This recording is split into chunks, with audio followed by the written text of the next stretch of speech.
today in Rich in Relationship. We're going to talk about the most misunderstood skill a man can build, emotional fluency. What is it and how do we get there from here? I keep hearing that I need to get in touch with my emotions, but no one ever taught me how. Emotional fluency means you don't just have feelings, but you know how to name them. You know what the source is of the emotion. You know where that emotion is taking you, and you can express it in a way that appears responsible, like it's yours, not your partner's. Welcome to another episode of Rich in Relationship. I'm your host, Rich Heller, and today we're here to talk about how to feel it, name it, and lead with it, the power of emotional fluency.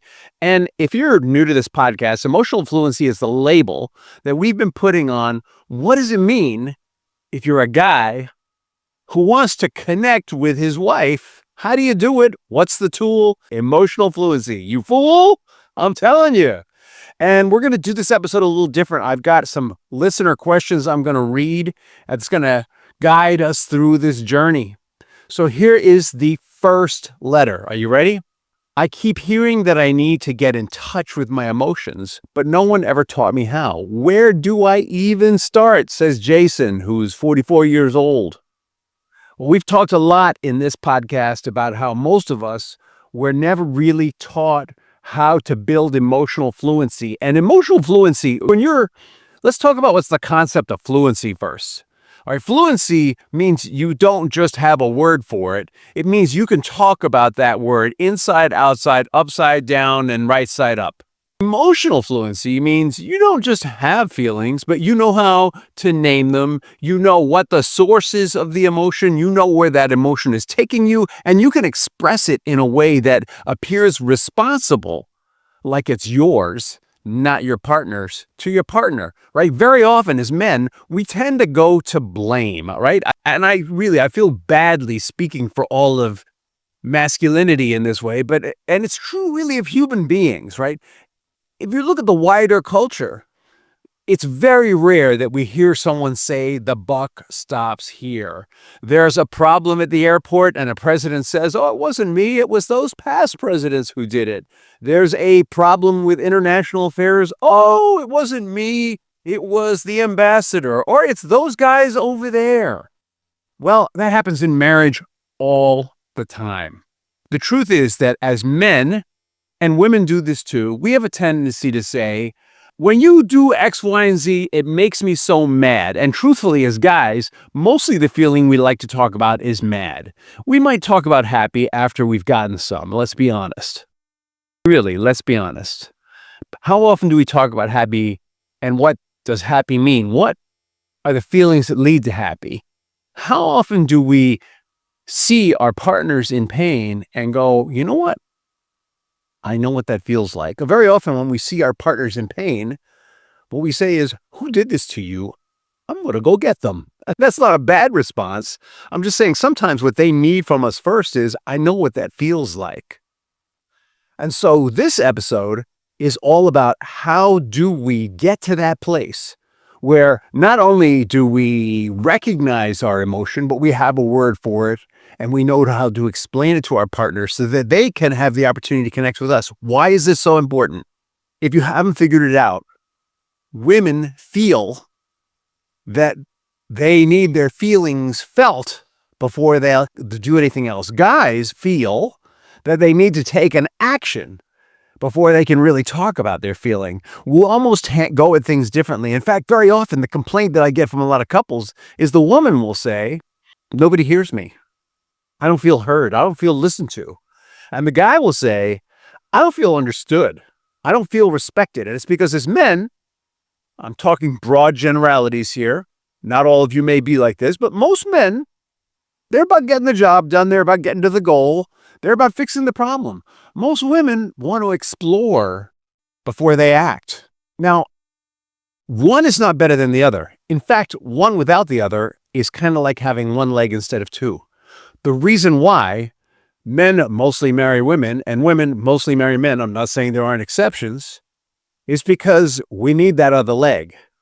If you're a very exploratory, emotional person, you need a little help with the linear thing. If you're a very linear, goal-oriented person, you need a little help with the exploratory.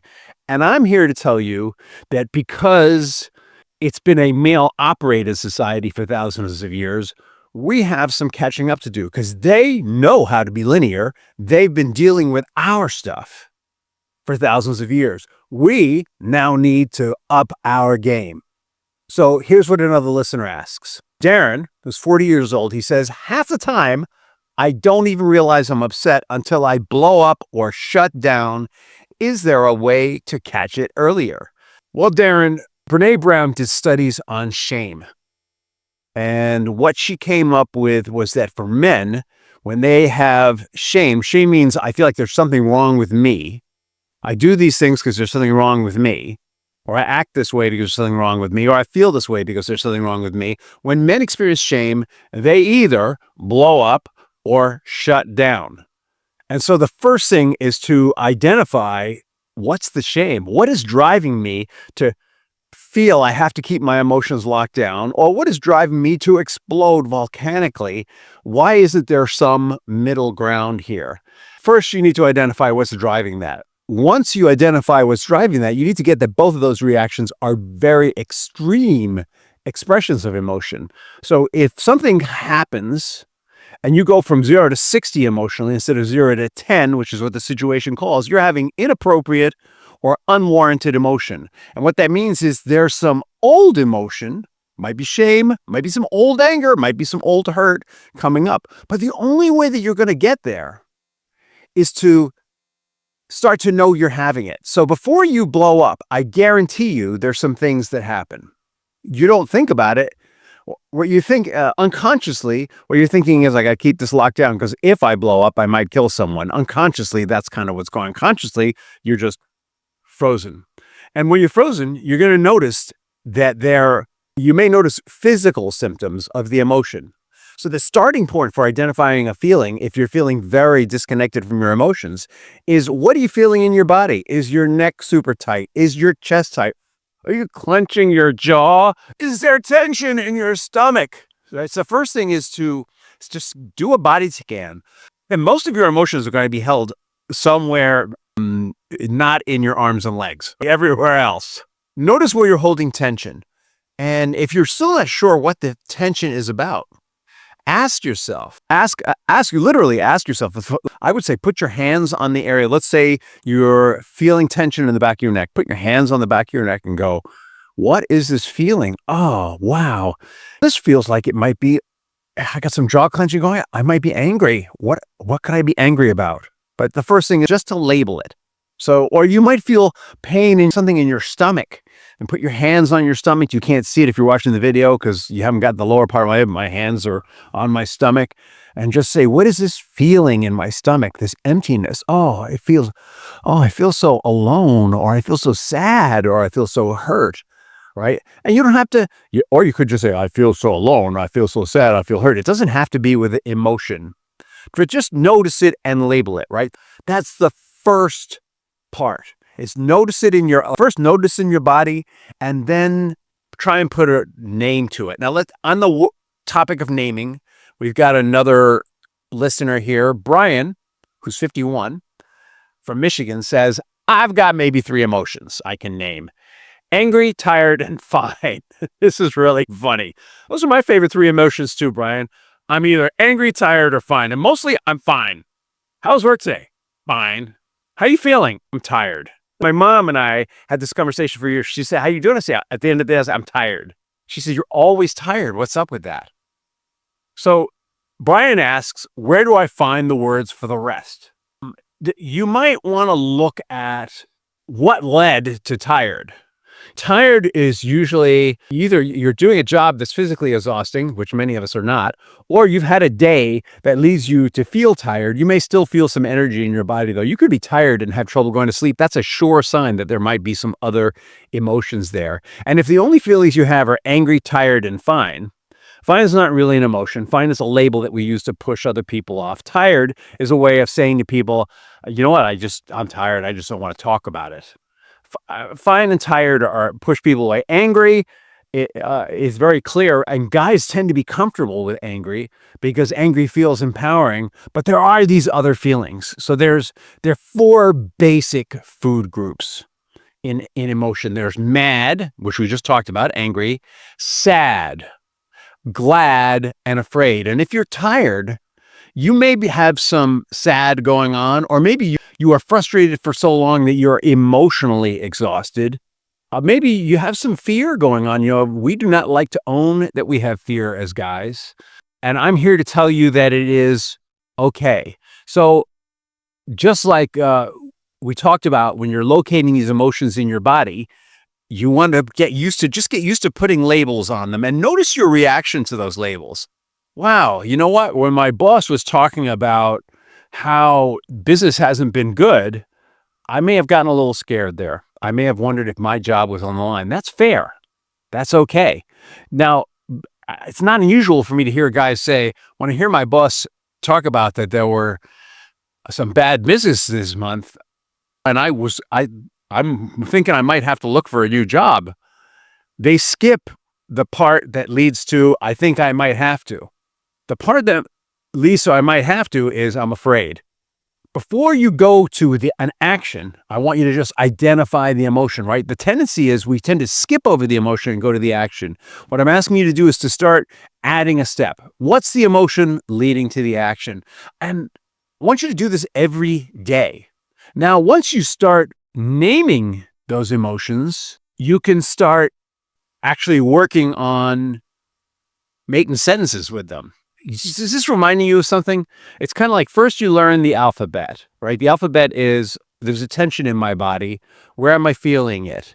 Then you learn how to make small words. So you name what the tension is. Now you're going to learn how to put some sentences together. Becoming emotionally fluent is just like learning how to read or write.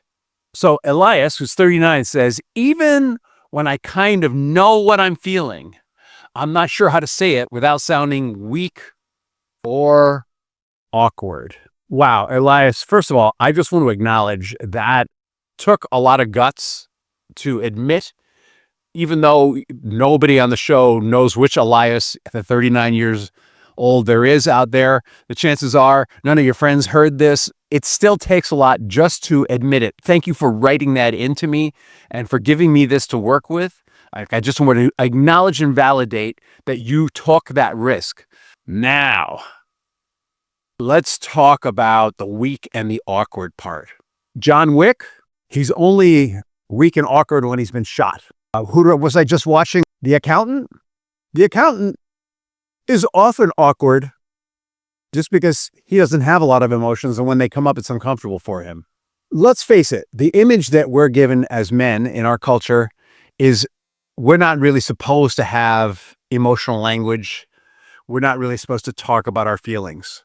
So it's going to feel awkward at first because the man box, which we've explored with Dr. John Schinnerer, tells us we stay in your box, minimize your emotions, get the job done. And we know that if your marriage is going to thrive, not just not end, but thrive, what she really needs is for you to be able to put words with your feelings in them. So try a sentence frame. I've given you I statements a lot. An I statement is, the first thing is I feel. Start with I feel sad. I feel hurt. I feel afraid. I feel angry. I feel glad. I feel joyful. I feel good. Like I knew that I would. Sorry.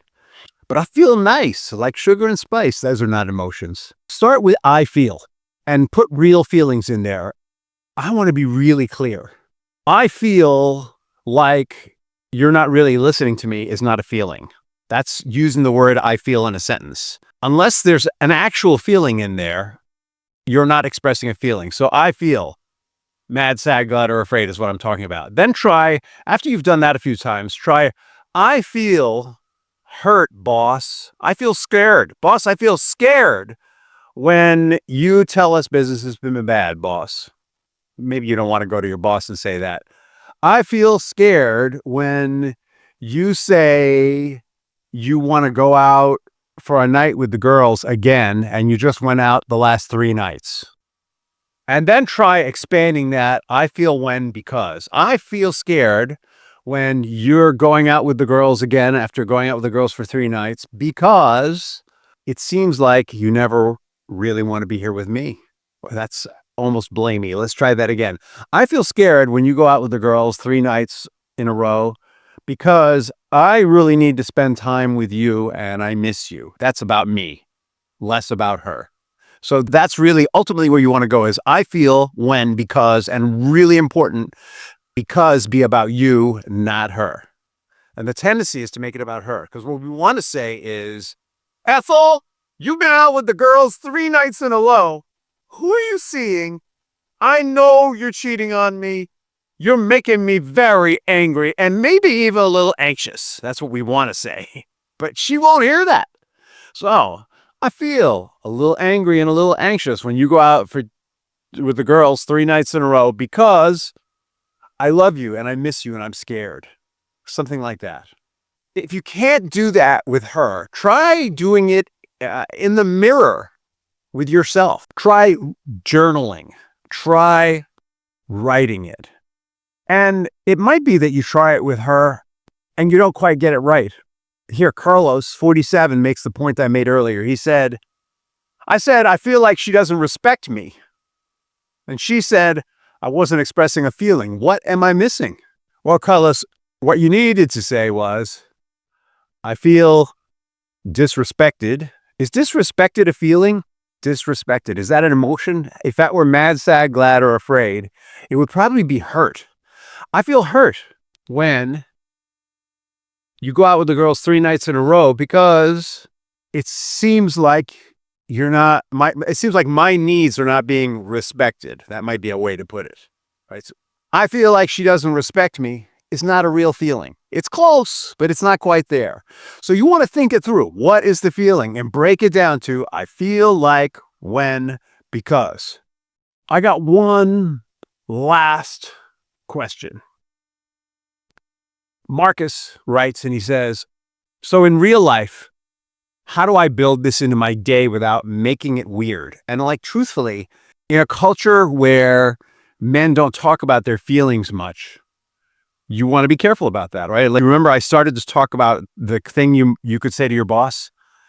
Well, a way you could say that to your boss that wouldn't be weird would be, hey, boss, when you talk about business is bad, I know you're just talking, but I need you to know that I get a little scared because I got a wife and 3 kids that I'm trying to support, and I want to make sure I can support them. That would be a way that wasn't weird. I think what makes it not weird is framing it in a way that the listener can receive. So if you're talking to your boss, you're speaking to him about your concerns. If you're talking to your wife, you're speaking in the context of her concerns. If you're talking to your bro, you're talking in the context of his concerns. I want you to practice this coming up, all right? I want you to name one feeling, locate it in your body, and identify the thing you need or want. And if the feeling is joy and you're feeling it in your heart, the thing you need or want might be to express it. But most guys don't call me up and say, oh, bro, I was listening to your podcast and I just felt so much joy, right? Honestly, it's probably not going to be that one. Again, try writing about it. If you can't write about it, try doing it in the mirror, or try doing a video recording, or get yourself an accountability buddy who's going to work on this with you, or get in touch with me, Rich at Rich in Relationship, and let's get a men's group going where we can work on this together. We can work on where do our feelings hang out? What are the words? We can work on being emotionally fluid in a way that's comfortable with other men. Imagine that, right? Because it isn't just about talking to our wives. It's about getting out of the man box and being whole and complete human beings. Because whole and complete human beings can be vulnerable without feeling like wusses. Now, the next episode is supposed to be vulnerability without weakness. But the truth is, if you're vulnerable, right, you are exposed. You can't be, if you have walls up You're strong, but you're not vulnerable. So weakness kind of goes with vulnerable, but we don't want to think about it as weakness. We want to think about it as strength. I'll give you an example of strength. I'm having a conversation with my wife right now about 4 topics that we haven't been talking about that I feel like we should be talking about, that have to do with some work I did with her, some help I need from her, a future project that we can't quite get our minds wrapped around on this, like on the same timing or urgency, right? Things like that. And the conversation I have with her goes like this. Goes, honey, you know that email I sent you 6 weeks ago? And I'm not crapping you. This is how it goes. 6 weeks ago, I'm not like, this is for real.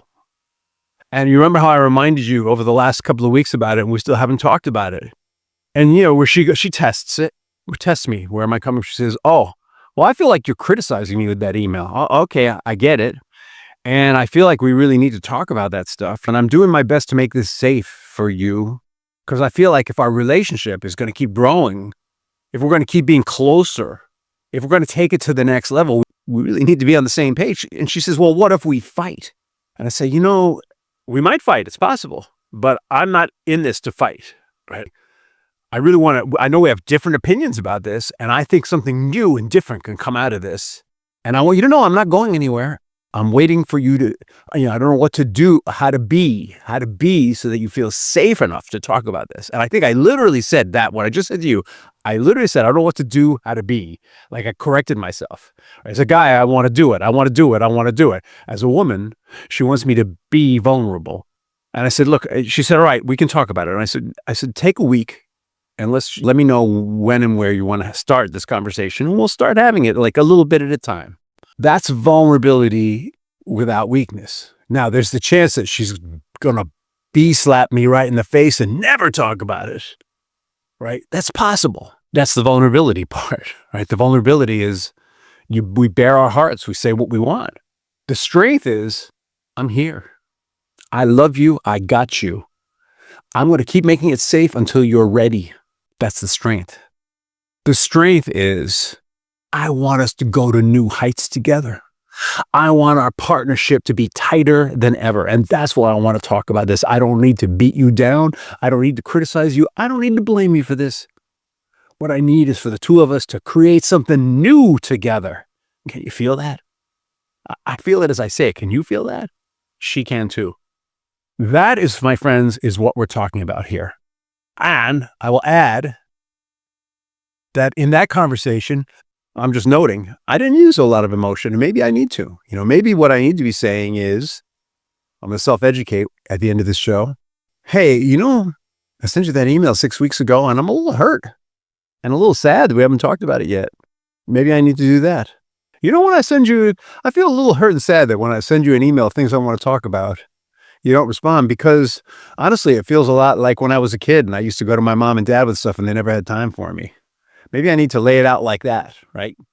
I'm going to try that and I'll let you know how that goes. Anyway, next episode, vulnerability without weakness, opening up without falling apart. If you like what we're laying down here, subscribe, like the podcast, share it with your friends. And in the meantime, have an amazing day and an awesome tomorrow.